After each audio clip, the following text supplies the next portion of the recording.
इस वक्त मैं महाराष्ट्र के तारीखी शहर औरंगाबाद से बात कर रहा हूँ और आज मैं एशियन हॉस्पिटल में मौजूद हूँ।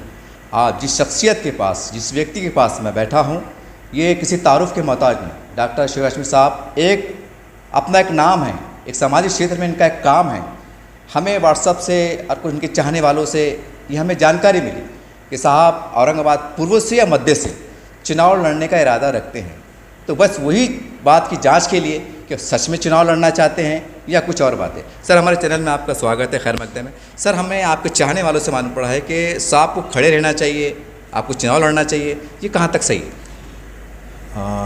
जैसे आपने कहा है कि आपको मालूम हुआ है कि हम इलेक्शन कॉन्टेस्ट कर सकते हैं उसके हिसाब से मेरा जवाब इस तरह रहेगा कि ज़ाहिर सी बात है, मैं एक पार्टी में अच्छी एक रिस्पेक्टेबल पोस्ट पर हूँ। ज़िला संगठक के तौर पर जो है शिवसेना उद्धव बाला साहेब ठाकरे पार्टी में काम कर रहा हूँ अल्हम्दुलिल्लाह। और मैं महाविकास अघाड़ी का जो गठबंधन है उसमें एक ज़िम्मेदारी के साथ हम ये लोग काम कर रहे हैं।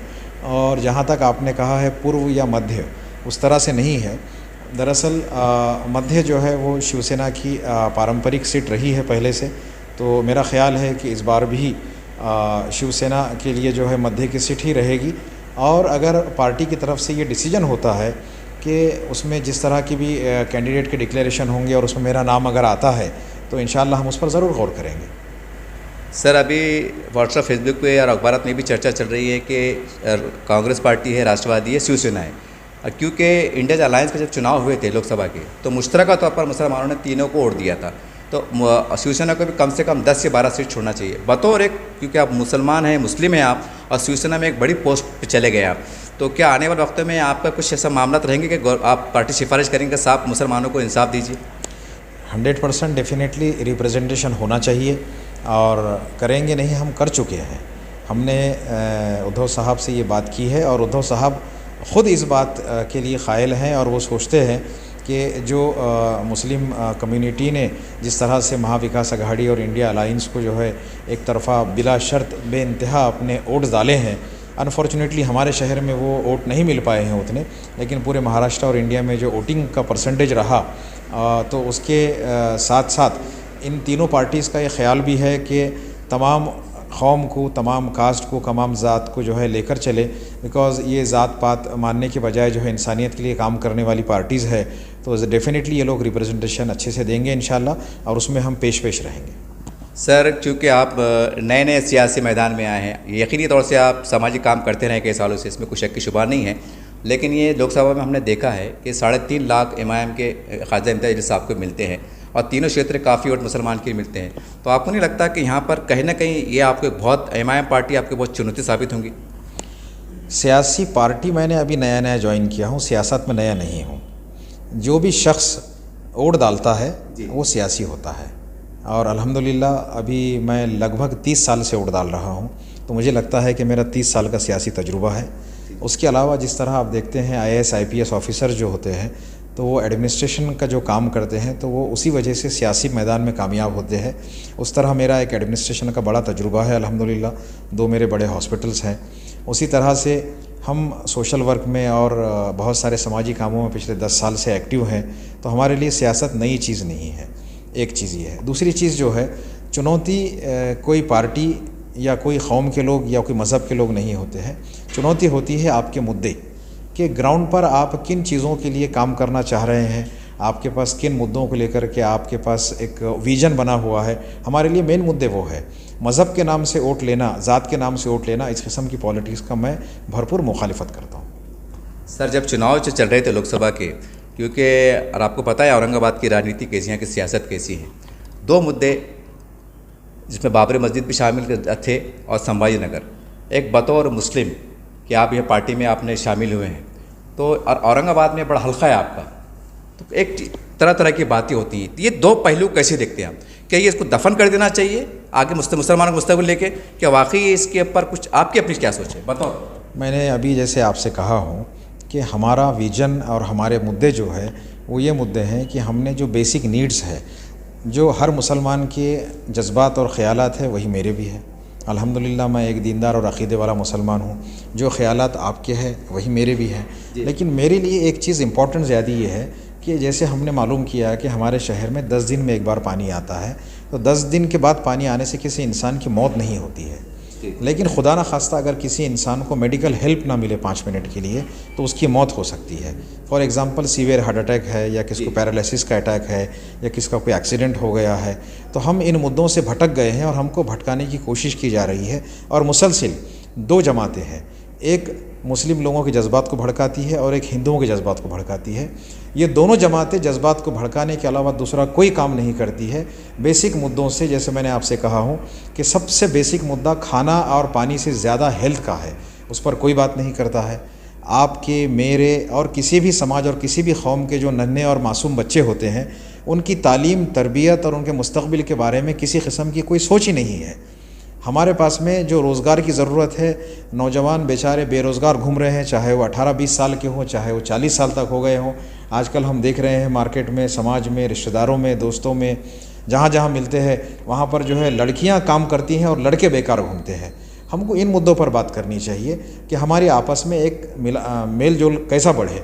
मुझे आप ये बताइएगा कि क्या आप किसी हिंदू से बात नहीं करते हैं? बिल्कुल करते सर, 100% करते हैं। तो हमारी ख्वाहिशात ये होनी चाहिए कि हर हिंदू, हर मुसलमान, दलित, सिख, ईसाई, जो हमारे पास प्रोमिनेंट हम बार बार नाम लेते हैं पांचों कम्युनिटीज़ का, तो इनके अंदर मेल मिलाप कैसे हो, मेल जोल कैसे हो, हमारे देश की तरक्की कैसी हो, हमारे शहर की तरक्की कैसी हो, हम किस तरह से तख्लीकी यानी क्रिएटिव काम कर सके, इस पर तो कोई बात ही नहीं कर रहा है। आ जाकर बिना काम के, बिना मतलब के, जिनको कोई चीज़ डिलीवर नहीं करनी है, ब्लैकमेलिंग करना है, पैसे ऐंठने हैं, छोटे छोटे मामलात में ब्लैकमेलिंग करके पैसे लेते हैं। हमने देखा कई सारे मुद्दे हैं, अगर मैं नाम लूँगा तो इल्ज़ाम तराशी हो जाएगी, इससे हर चीज़ वाकिफ़ है। बजाय क्रिएटिव और अच्छे काम करने के, आप अपनी एक पोजीशन और पोस्ट हासिल करना चाहते हैं लोगों के जज्बात से खेलकर। मैं इसकी सख्त मजम्मत करता हूँ। आप जज्बात से मत खेलिएगा, मासूम नौजवानों को बहकाइएगा मत, उनके साथ खड़े होइए, उनको मजबूत बनाइए। जिस कौम के हम नुमाइंदगी कर रहे हैं, जिस सोसाइटी की हम नुमाइंदगी कर रहे हैं, उनके साथ आपको उनके मुस्तक़बिल के लिए सोचना पड़ेगा, हमको सोचना पड़ेगा।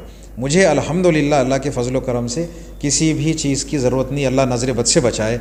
हॉस्पिटल, गाड़ी, घर, पैसा, नाम, शोहरत। मुझे ये बताइए, आप मेरे साथ बैठे हैं, मुझे क्यों ज़रूरत है इसी हॉल से बाहर आके काम करने की? मैं क्यों आम लोगों में जाऊँ, बात करूँ? मुझे नहीं, मुझे लगता है कि आपको ज़रूरत है एक अच्छी लीडरशिप की। इसकी वजह से मैं आना चाह रहा हूँ कि जब मेरी सब चीज़ों का अल्लाह ने जो है ख्याल रखा है, तो मेरे पर यह फ़र्ज़ बनता है कि मैं आम लोगों के लिए सोचूं, चाहे वो किसी भी मज़हब का हो, किसी भी ज़ात का हो। अरे आप इंसानियत की बात कर रहे हैं, आपने देखा है कि रास्ते पे फिरने वाले आवारा कुत्तों के लिए भी NGOs काम करती हैं। कौन सी ज़ात होती है उन कुत्तों की? बोल सकते हैं आपको ज़ात है कुत्ते की? नहीं बोल सकते हैं आप। तो आप जब कुत्ते की ज़ात नहीं देखकर NGO काम करवाती है, तो आप इंसानों को क्यों ज़ात पात में बांट रहे हैं? मुझे बड़ी शर्म आती है ऐसे लोगों पर कि जो इंसानों को जो है ज़ात और पात और धर्म में बांटते हैं और छोटा बड़ा समझते हैं। इंसानों को इंसानों की तरह ट्रीट कीजिए, ना कोई हिंदू, ना कोई मुसलमान, ना कोई दलित, ना कोई किसी मज़हब का। मेरे लिए सब एक जैसे। सर आप औरंगाबाद से ताल्लुक़ रखते हैं और आपको यहाँ की लीडरशिप पे काफ़ी गहरा तजुर्बा है। मेरा सवाल ये कि 10-15 साल के अंदर क्या आपको लगता है कि मुस्लिम लीडरशिप ने जो तो मुसलमानों के साथ इंसाफ नहीं कर पाई है, जैसा उनका विकास होना चाहिए था वो उसमें नाकाम रहे? डॉक्टर रफ़ीक ज़करिया के बाद मैंने किसी लीडर को नहीं देखा है जिसने औरंगाबाद के लिए काम किया जिस तरह से करना चाहिए थी। बिल्कुल मुस्लिम लीडरशिप का फुक़दान है और 100% लीडरशिप फेल रही है और अभी भी हमारे पास कोई मजबूत और अच्छी विजन वाली लीडरशिप नहीं है। उस ज़रूरत की खातिर ही मैं चाह रहा हूँ कि एक ऐसा शख्स इस सियासी पार्टी में आए और वो इस तरह आगे बढ़े कि उसको हिंदू समाज, मुस्लिम समाज और तमाम ज़ात और धर्म के लोग अपना वोट कास्ट करें, इस उम्मीद से कि इसके पास विजन है। लोग इस तरह से वोट ना करें कि ये इस धर्म का है। सर जब आपका ये सवाल जब मेरे चैनल पे लोग देख रहे होंगे तो एक कोई ना कोई बंदा ज़रूर कमेंट करेगा कि डॉक्टर शोएब हाशमी साहब फिर लोकसभा में मुसलमान को नुमाइंदगी क्यों नहीं दी गई? इस कमेंट्स आएगा, हो सकता है। बिल्कुल आपकी बात सही है। जिस वक्त में लोकसभा के इलेक्शंस हो रहे थे उस वक्त में नरेंद्र मोदी का जो ऐलान था 400 पार वाला, उस वक्त में हमारे पास एक बड़ा चैलेंज था कि एक ऐसा शख्स वज़ीर आज़म बन रहा है जिसकी इमेज डिक्टेटर की बनी हुई है, तो हमारे लिए छोटी मुसीबत से ज़्यादा इम्पॉर्टेंट होती है बड़ी मुसीबत। इस वजह से उस वक्त की इंडिया अलायंस महाविकास आघाड़ी ने जो डिसीजंस लिए हैं वो डिसीजंस उस वक्त के लिए सही थे।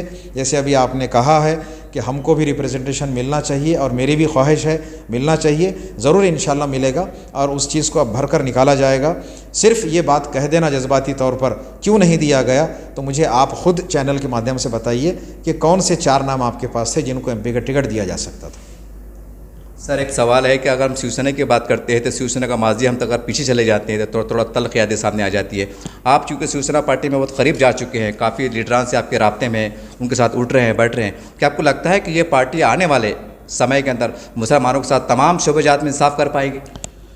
देखिए, मैंने आपसे अभी कहा हूँ मज़हब और ज़ात के बारे में जो बार बार सवाल उठाया जा रहा है, एक तो आपने जो कहा है तो वाक़ई में सब बड़े लीडरान से बात करता हूँ, मिलता हूँ, वो सबको साथ लेकर चलने के ख्वाहिशमंद है, चल रहे हैं। उद्धव ठाकरे साहब जिस वक्त हमारे महाराष्ट्र स्टेट के मुख्यमंत्री रहे हैं, मुझे आप बता दीजिएगा कि उनका कार्यकाल कैसे रहा, उन्होंने किस तरह डेवलपमेंट के काम किए, किस तरह सबको साथ लेकर चला, मुसलमानों के खुसूसन जब मुद्दे आए तो उस पर उन्होंने किस तरह डट कर मुकाबला किया।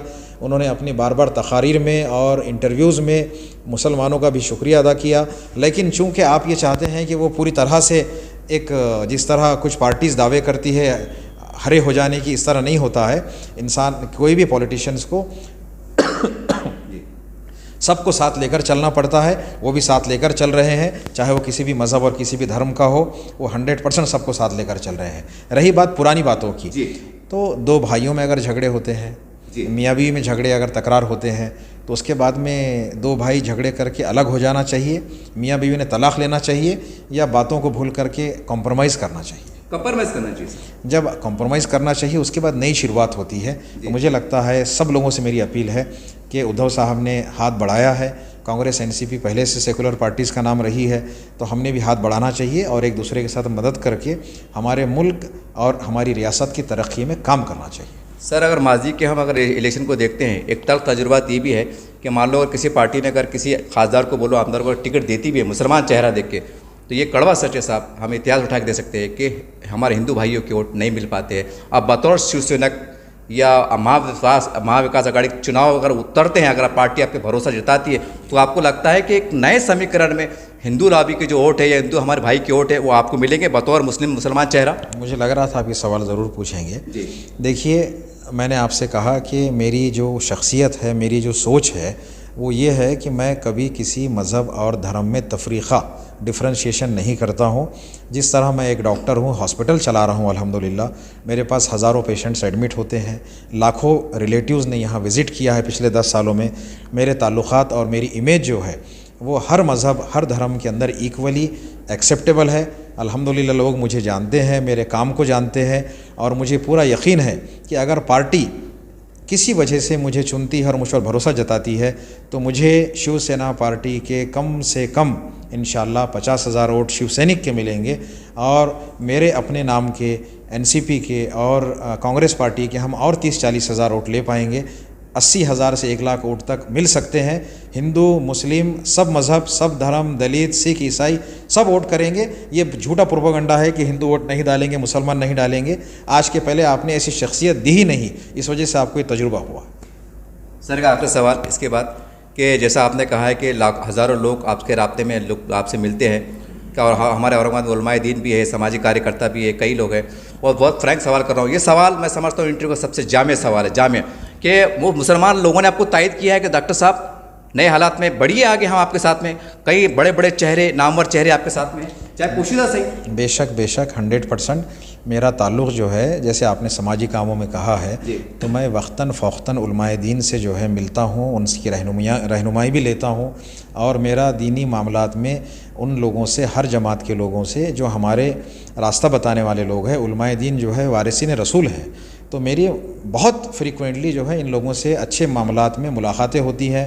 मैं अच्छे महफ़िलों में बैठता हूँ, शहर के प्रोमिनेंट लोगों से भी मिलता हूँ।